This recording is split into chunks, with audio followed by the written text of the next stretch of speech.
The Law and Gospel of Esther, as found in that whole book of Esther. Get a chance to read the whole story. Lots of details. It's kind of hard to cover in a short devotion, in a short Bible study or chapel. Take a look at it. What's some of the law? Again, the things that God tells us that we don't do or we're supposed to do. Well, we see the broken, sinful world is full of violence. In the story of Esther, Haman is violent. He's jealous. He's upset. And he's going to plot to have all the Jewish people be killed.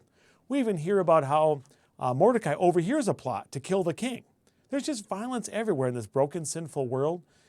Without the Lord, there's no reason to not just use your power and control to get what you want. We see that. We see that in ourselves too.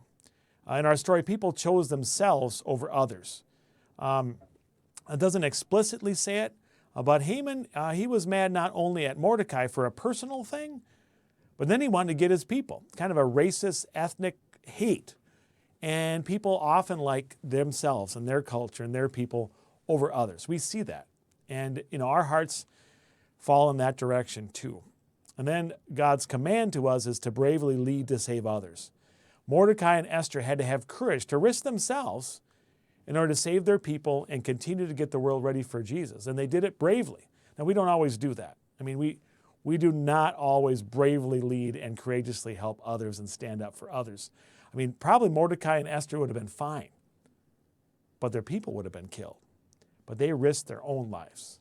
Yeah, I see where I fall short, and that's why I'm so thankful we have gospel, we have good news in this story. First, God is in control of history and guides it to bless his people. We see Esther and God's people had been in Babylon, and now it was under the Medes and the Persians, and God was guiding the whole thing along to get everything ready for Jesus, for his glory. So if where we are in the history seems kind of tough, we can always trust that our God, he's in control of everything. He's guiding everything for our love and good, for his glory and our blessing. God's gifts, God gives many gifts, including the gifts of beauty and opportunity. Mordecai and Esther were given unique spots.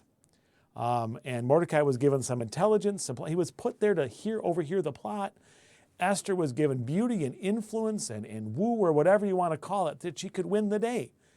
God's given you your gifts for free to use in his kingdom. What a blessing that he's given us so many wonderful things, and people around us have been given gifts. And finally, God gives his people what they need to go forward in his kingdom. God moves the church and his people forward as a blessing to us by his power, by his Holy Spirit, and it's building on the foundation of the apostles and prophets, with the chief cornerstone being Jesus, who died and rose for us.